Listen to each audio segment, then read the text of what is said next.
And what's going on, guys? Kale here, coming at you with another video. For those of you new to the channel, I am an endgame player, currently running 3 accounts. I've got a endgame, well, they're basically all in-game at this point, but I've got a 4-year account, a 3-year account, and a 2-year account. Or I think Mini's 2. Anyway, that's not really what matters. But anyway, just kind of what I do on this channel is just kind of bringing my unique perspective, I think, to the game. A lot of these videos are normally geared towards my specific alliance to kind of help with things. And then occasionally there are the more generic videos and whatnot. So this one's definitely going to fall under the latter category of more generic. And what we are looking at here is the new DarkHold team, and just kind of, as I've been kind of playing around with them a little bit, using them in Arena, etc., definitely have had some thoughts, opinions kind of change from when the team was initially unveiled, and I think that happens a lot. You have a team come out, and they kind of read one way on paper, and then how they actually work and interact in the game can sometimes be a little different. But, so first and foremost, you know, looking at this team, kind of my current, I would say, gear priority, definitely Morgan Le Fay is probably my highest priority, closely followed by Wong. And then kind of the next slot is really kind of a toss-up between DSH or Doctor Strange Heartless or AGATHA HARKNESS. And then lastly, as far as priority, would be Scarlet Witch. And Scarlet Witch is definitely, you know, the one member that maybe doesn't bring as much to the team. She does still bring some utility and functionality to the team, but I think going forward, this is going to be the member that most people are probably going to sub out. And there are a couple substitutes, we'll talk about that as well. And, yeah. So, now kind of my reasoning behind the order. Morgan Le Fay, the reason I'm kind of marking her as the highest priority, she does have a lot of debuffs that you are looking to land.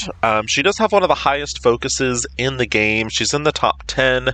So the higher she is, both level, gear, and star-wise, both yellow and red, the better chance she is going to have to land her debuffs. And there is something we are going to talk about, and it does still kind of require a little bit more testing, and it's something I'll definitely revisit. But it's going to be Morgan Le Fay's ISO 8 class. And right now, I've been kind of playing around with her at ISO as a raider. I've upped her to blue 3 just because I do have the blue ions to spare. But I am kind of torn on if I want her as a raider or as a skirmisher. And the reasoning behind that is mainly with this special right over here, or with her ultimate rather.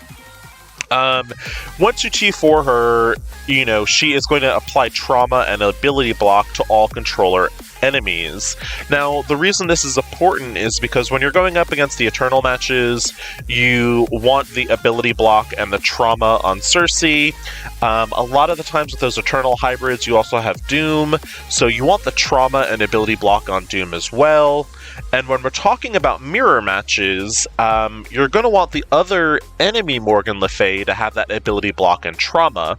And it's kind of up in the air now whether or not she can actually land those debuffs without the bonus from Skirmisher. And it's something, you know, once this event ends, I am planning to kind of have, I believe at the very least, a 5-star 4-red Morgan Le Fay. I do have enough Dark Promotion credits to take her to 5 red as well, so I'm hoping at, you know, 5-star 5 red, she'll be able to land her debuffs no problem. If that's the case, I plan to keep her as a raider. However, if she is still running into resistance checks, I will consider kind of switching her over to Skirmisher. And it also kind of depends on the mirror match you're going against, or the potential hybrids that I do think have potential to surface. and we'll talk about that as well. But basically what it comes down to, I would hold off for the time being. If you don't have the blue ions, I would hold off on taking her to blue 3 for either Raider or Skirmisher. And it's just because, like I said, it could go either way at this point. If you do have the abundance of ions and you don't mind potentially wasting 270 blue ions, that's fine. You know your resources better than I do. I do have the resources, so I am doing the testing with that kind of being in mind. So, since I do have those resources, I don't mind. But what I would recommend is possibly holding off on that. So that's Morgan Le Fay. Next, our next most important character is Wong, and the reason I think he is the next most important character is because in those mirror matches, he's basically going to taunt for you, and you want him to be the strongest brick wall that he can be. I'm not going to make any of the overused Wong jokes that have been going around, but the bigger this character is, the better your team is going to do on those mirror matches, and the more likely your team is going to hold on defense.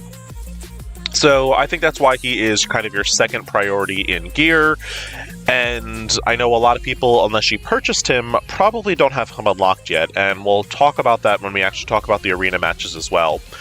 With his ISO class, I am sticking with the Striker. The reasoning behind that is mainly because of his basic right over here, and the basis of it is anytime he basically retaliates, anytime that he assists, anytime that he does his ISO 8 attack, or his just regular basic attack, he is going to clear one negative effect from himself, as well as to all DarkHold allies. So you're looking on any given turn, he can be clearing, if he's using his actual basic, he's clearing 2 negative effects from everyone on the field, and that's really going to help you, I think, in the mirror matches. So his ISO class, no question on that. You can certainly take him to blue 3 at this point, and, T4's kind of good to go. Be adding this one as well, just kind of once I get Morgan Le Fay, basically fully decked out. Again, with this being an arena team, you can certainly invest in all the T4s. The more T4s you invest, kind of the better your team is going to be, even with the kind of more luxury, like just nice to have T4s. Anyway, next two characters, kind of just a toss-up. I'm going to talk about the one that I basically already have finished, and that is going to be DSH over here. Kind of goes without saying, he is the primary or the biggest damage dealer on the team. So the bigger he is, the more damage your team is going to do. Hopefully, it'll make those mirror matches a little bit shorter. Again, his ISO class can 100% say he is a Raider. You're going to want that bonus crit chance. With a bonus crit chance, you're going to be doing more crit damage, etc. So pretty simple on him. Next one that kind of goes hand in hand with DSH as far as gear priority is going to be AGATHA HARKNESS. Now, AGATHA, her event hasn't come to the game yet either, so probably most of y'all don't have her unlocked yet. Once she does come to the game, I think she kind of goes hand in hand with DSH as far as gear priority. Again, I fully T4'd her just because, again, this is an arena team. And her ISO 8 class, I am going to be... Again, it's one of the ones I'm 100% positive on is going to be Skirmisher. She is definitely, you are going to want her debuffs to land. Again, it's kind of one of those things where she needs her debuffs to land in order for her to be as powerful as she can be. So kind of what you're looking at here, this one over here, you want those heal blocks to apply, the offense downs to apply, because remember, with Morgan Le Fay, there's going to be trauma on characters, so these debuffs won't get to be able to be removed from Wong's basic with that trauma. So she's also going to apply stun to basically Icarus, and then she's also going to apply stun. Depending on the team comp, it'll either be Doom or Cersei, depending on what the match looks like. She's then also going to heal, grant ability, blah, blah, blah, blah. This part doesn't matter so much with Skirmisher, But this top part, you want these to apply. With the Hero Mystic Controller, in this case, what it would do is if you were doing a mirror match, it's actually going to apply that stun to Scarlet Witch, and that's essentially going to maybe nerf your enemy's team on healing, as well as having those debuffs extended that get applied to you. Because you have to remember kind of the AI's turn order. When they're using Scarlet Witch, they'll use the ultimate, then the special. So Scarlet Witch is going to go after Morgan Le Fay and AGATHA Harkness. So if there's a bunch of debuffs on the field, and the first thing the AI is going to do is do that ultimate, which is going to extend all those debuffs, and you essentially don't want that. So it's important that AGATHA is able to land her stun, both in the mirror match and in the Eternal match. The other thing that kind of matters and why you want her as a skirmisher is going to be her special. And it's kind of like chain of orders. So you basically need this thing to happen for this thing to happen. And let's talk about that. So what she's going to do first and foremost is she's going to apply this stun. Well, actually, let's back up. She's going to apply slow first. And you want the slow to land. So if the primary target then has slow, she's going to do a second attack, and then she's also going to apply stun. So we're basically, first layer we have slow, second layer we have a stun. Now if the stun is applied, she's going to attack a third time. She's going to prolong the duration of all negative effects, including ability block, or excluding ability block and stun by 1. Now why this is important is that it will extend trauma. And there aren't many kind of things that will extend, debuffs. So you need slow to happen. Once slow happens, you do the stun. You need the stun to happen, and then you're extending all the debuffs, including trauma. Minus, obviously, ability block and stun. But you're extending the slow, which is going to help your team. You're extending I believe there should also be offense down from someone.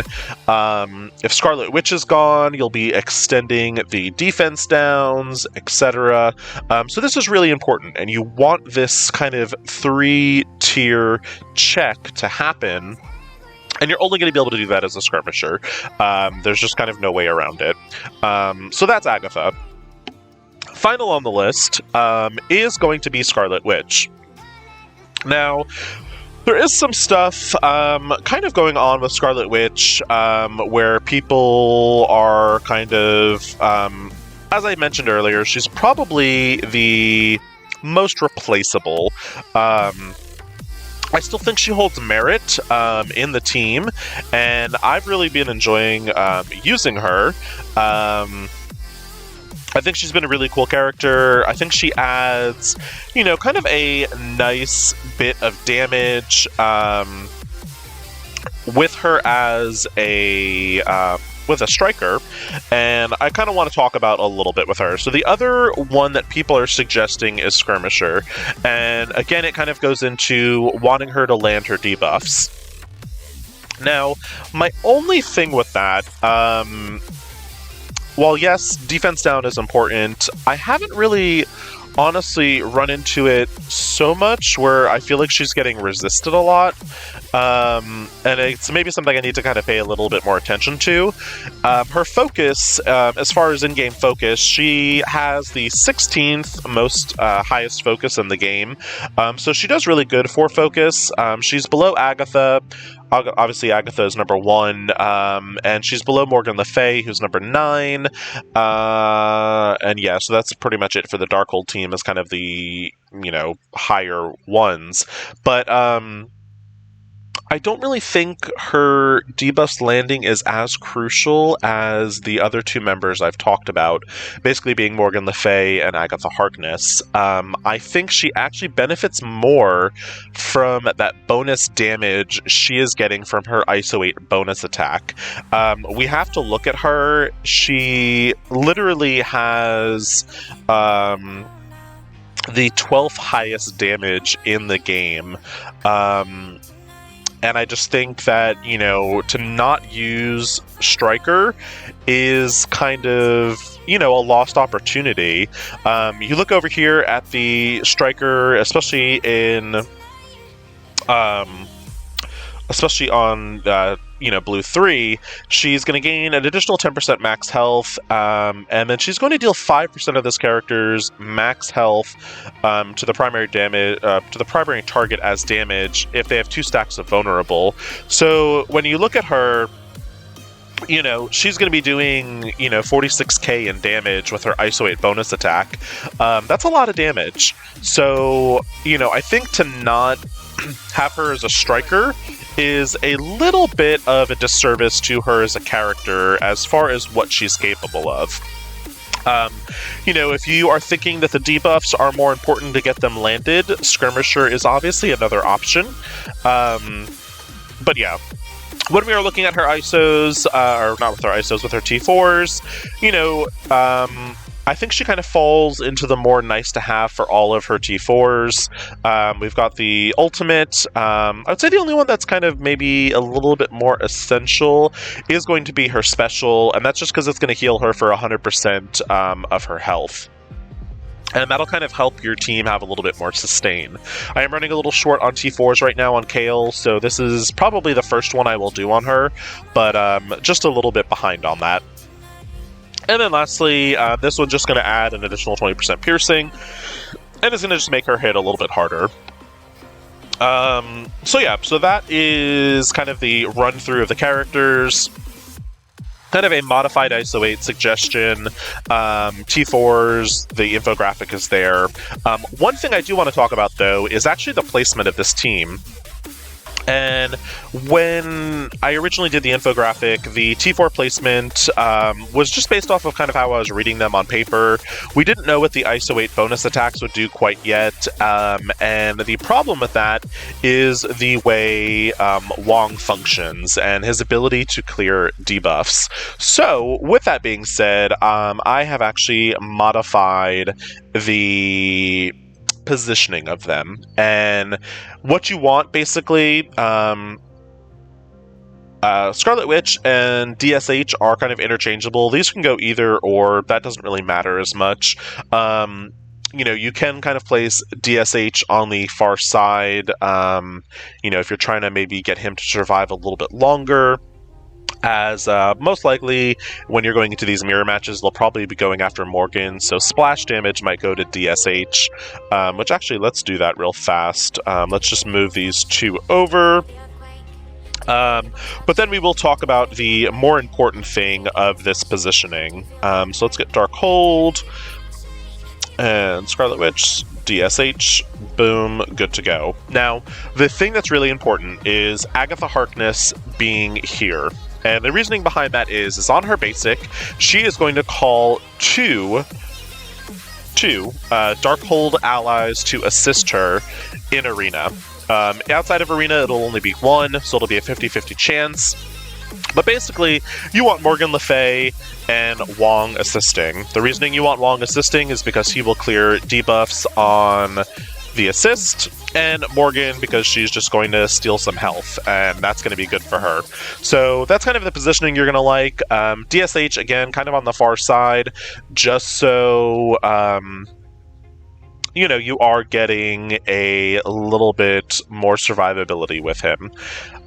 Something else I want to talk about, and it'll make more sense when we kind of go into the arena, but for people that don't have the full team available yet, a hybrid I've really been enjoying is kind of a DarkHold Eternals, and I've been using this team on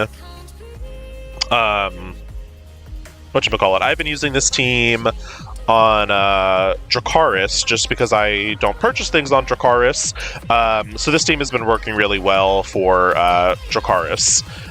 So let's get Scarlet Witch. I don't know why I just unclicked her out of here. So we'll do that in Arena also, and just kind of show how that one works. Alright, so we've talked placement, we've talked characters. Let's kind of get into the meat and potatoes of this and get into the Arena.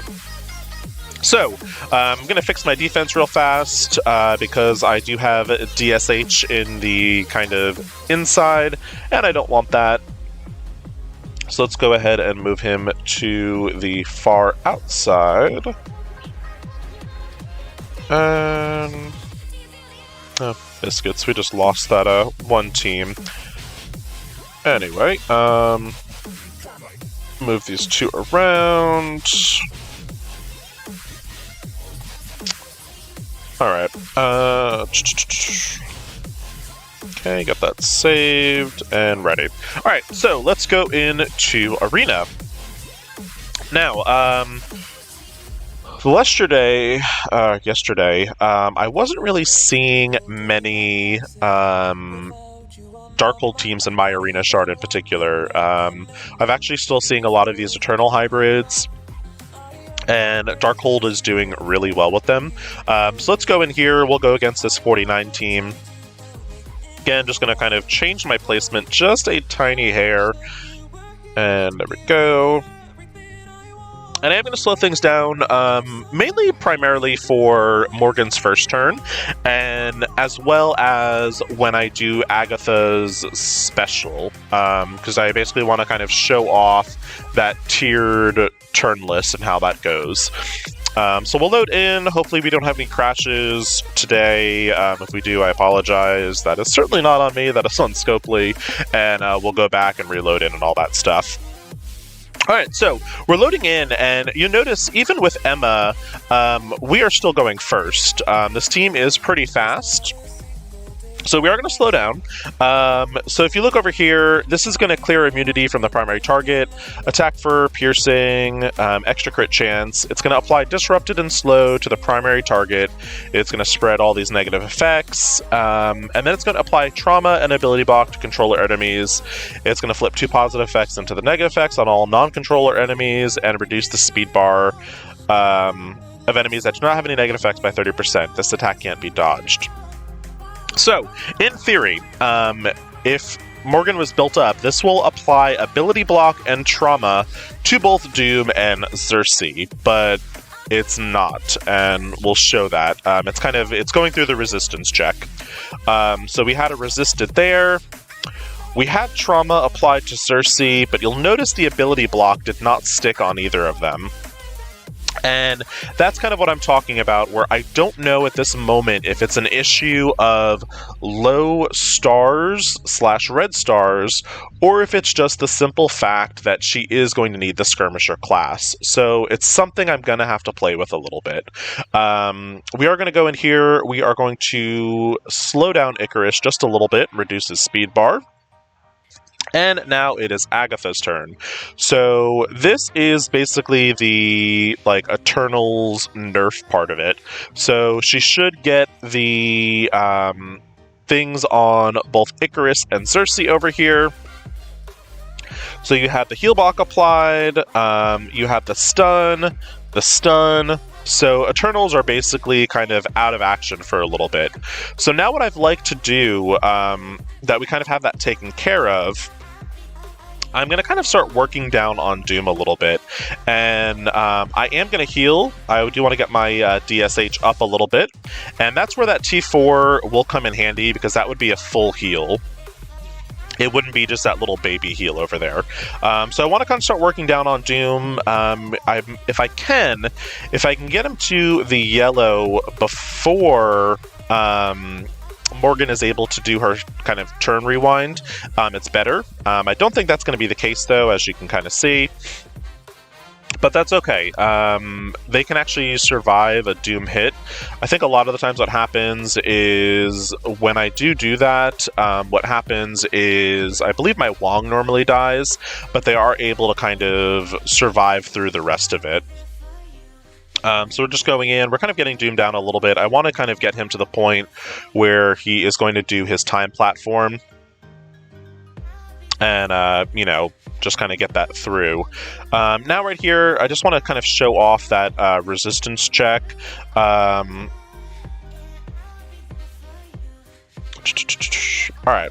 so we're going to do it on Icarus over here. Let's see. So he was actually resisted. So even with the Skirmisher ISO, still resisted. So it is still possible, and that's why I said it's important to have AGATHA as a Skirmisher. AGATHA has the highest focus in the game, and she's still able to get resisted. So it's just kind of something to keep in mind. Doom is going to platform over here, and I think I honestly don't know that I've played this one correctly.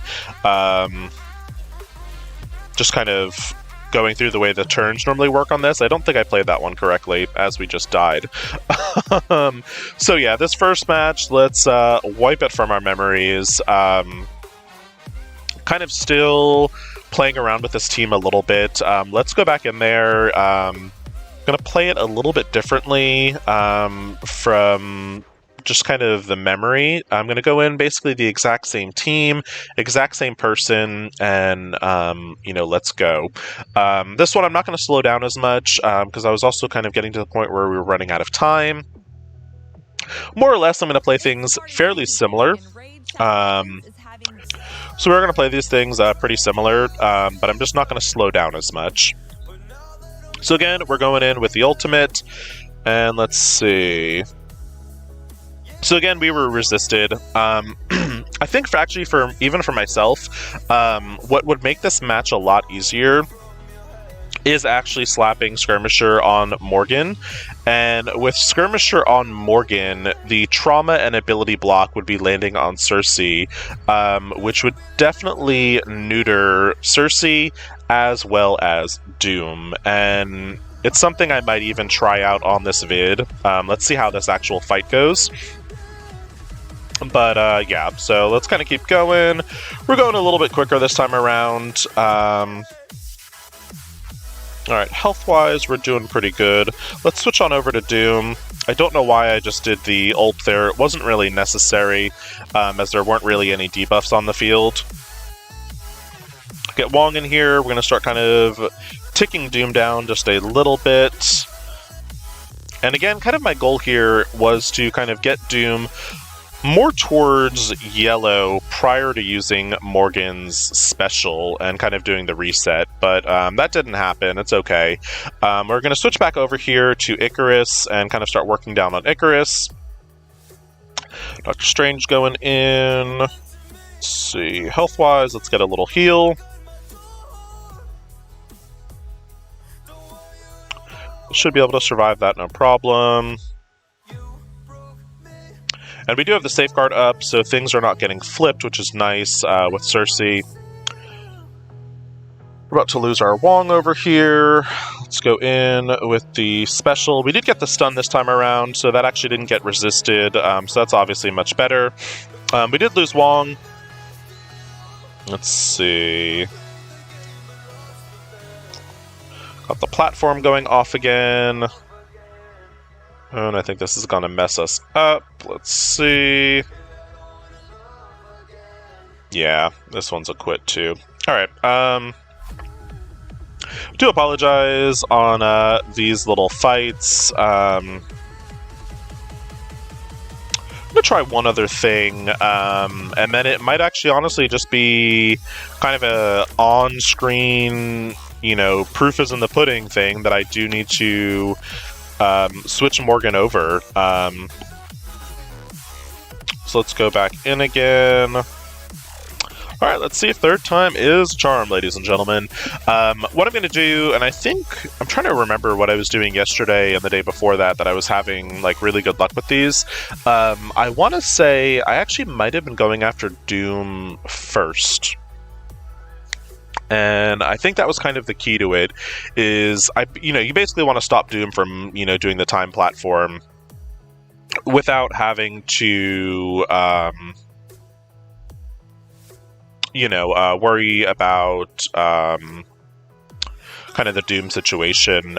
So we did actually land the trauma and the disrupted on Doom, which is good. Now, the funny thing about trauma and Doom is that with Doom having trauma, if it was on for more than one turn, you actually can get a stun to stick, because Doom's auto ability to clear stun doesn't work if he has trauma. So that's actually the only way you're able to stun Doom. But we're going to go in, do that, kind of extend all those nasty debuffs.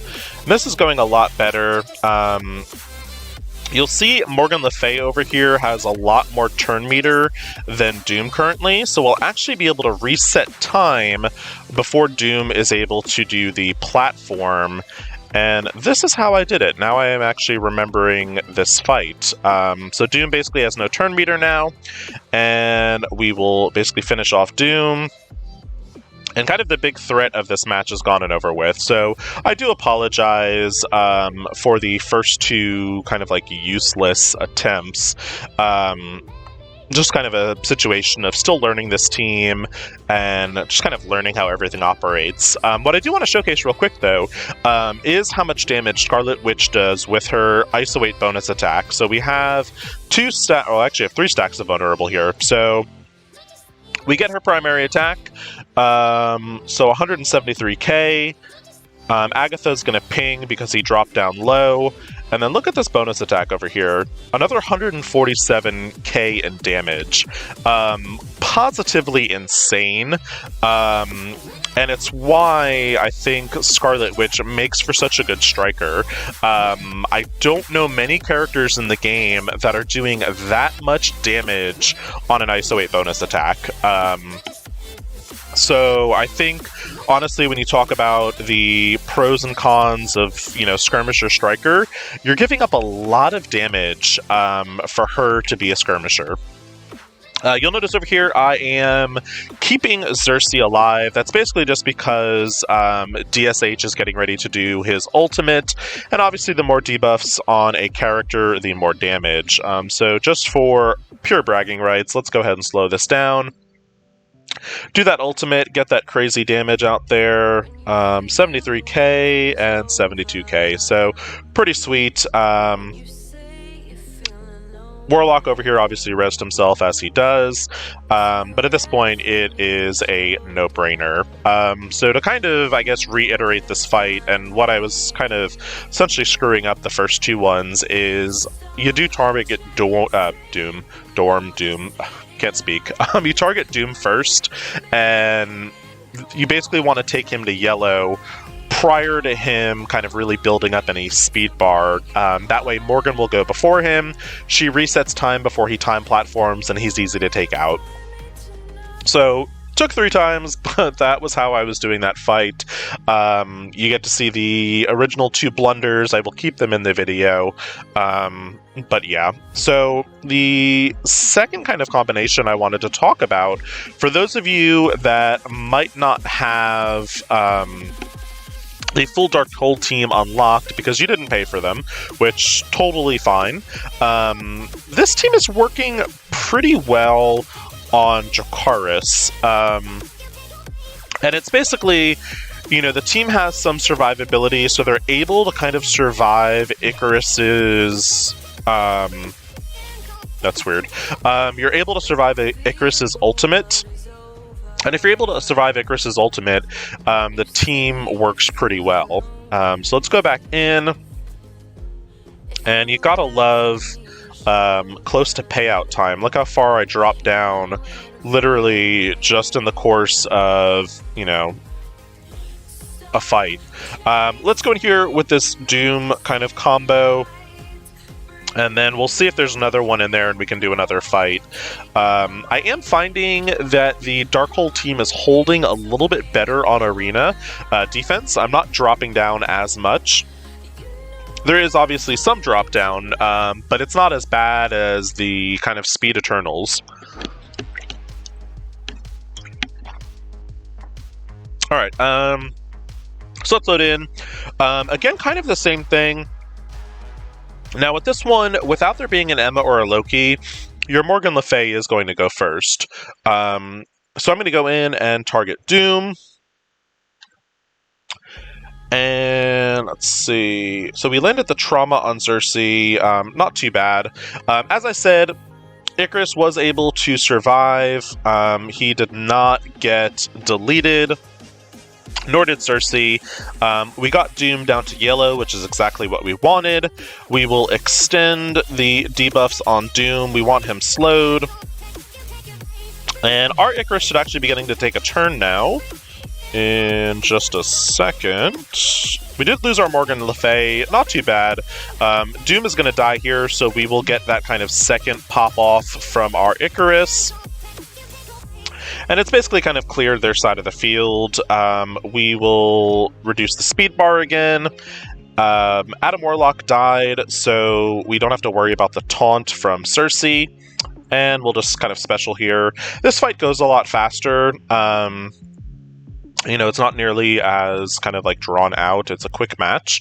Heal for shits and giggles, because why not? And we should basic here, and that should be the match. So this is a good team that I think works. You also don't need a super developed, I would say, Morgan Le Fay for this team. It does matter, though. You will need a bigger... you'll need a bigger Scarlet Witch and DSH because you do want them to be able to survive the Icarus ult. Now, the reason I think it's not good to bring in, say, a speed meta character is they'll basically be cannon fodder for Icarus, and his ultimate, he will get that second ping. So for that team I just had on the screen, bringing in Cable, Loki, or Emma, I don't think is a good idea because Icarus is basically going to pop off and do his 2 attacks, and it's not going to go as smoothly. So I wouldn't do that. Now, kind of going in here again, we'll go in with... let's see. Let's go in with the pure DarkHold team again. Just to kind of reinforce, I guess, the way I'm working Doom. And this again applies for that hybrid team I just talked about. The video is getting very much on the long side. So once we finish this fight, I'll do some final thoughts on who I think are possible sub-ins when you're talking pure DarkHold mirror matches. But we'll certainly talk about that a little bit maybe down the road once you start seeing more DarkHolds in your arena metas. We did have AGATHA get ability blocked here, which is unfortunate, but it shouldn't affect us too bad. We are still going to go after Doom. We did get lucky this time, so you'll notice here we applied the ability block and trauma to Doom. So that's actually better than normal. So we had some good RNG with this. We will go in, reduces Doom's turn bar just a little bit, which then allows us to extend these nasty debuffs with Scarlet Witch over here. And so this fight should actually go a little bit smoother in theory.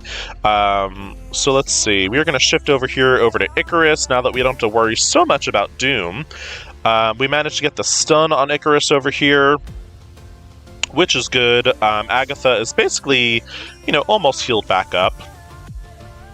Now, basically, with these ones, you know, we really don't have to worry so much about the Zemos and the Emmas, because they've basically already done what they've done. Emma is here as a walking passive, and Zemo is kind of here just to kind of maybe throw a wrench in your plans with his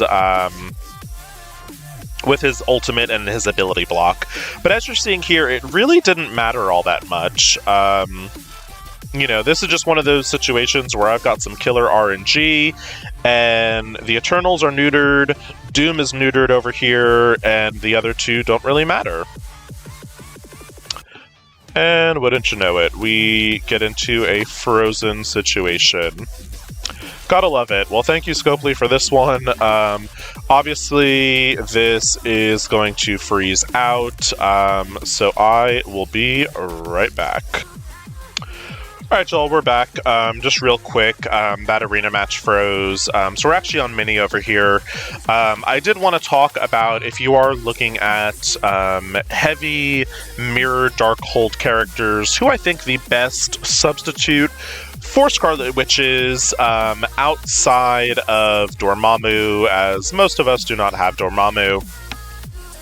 Yes, you can certainly bring in Emma Frost. She is going to give a slow effect to the entire negative team, or to the entire team.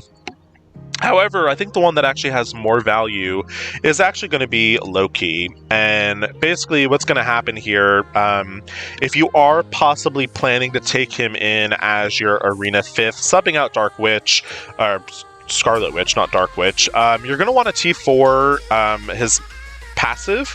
And the reasoning behind that is it's going to lower the enemy resistance by additional 10%. So basically, he's going to fill the speed bar for Mystic controllers by 10%. So Scarlet Witch and Morgan Le Fay are going to get increased speed. And then he's going to apply minus 20% resistance to all the enemies. With the T4, it'll be 30%. And he's also going to give his Mystic controllers an extra 20% focus. He's also going to give 20% extra resistance to his Mystic controllers. So basically, he's going to make it harder in the mirror matches for the enemy DarkHold team to apply debuffs, and he's going to make it easier for your team to apply the debuffs. Now, this is obviously something I plan on testing a little bit later on, once we do start seeing more DarkHold teams in the arena. But this video has gone on way too long at this point. Hopefully you have found this video helpful. Please like and subscribe if you do. As always, I want to thank you so much for watching. Hope everyone is having a good week. Take it easy, stay safe, and have a good one.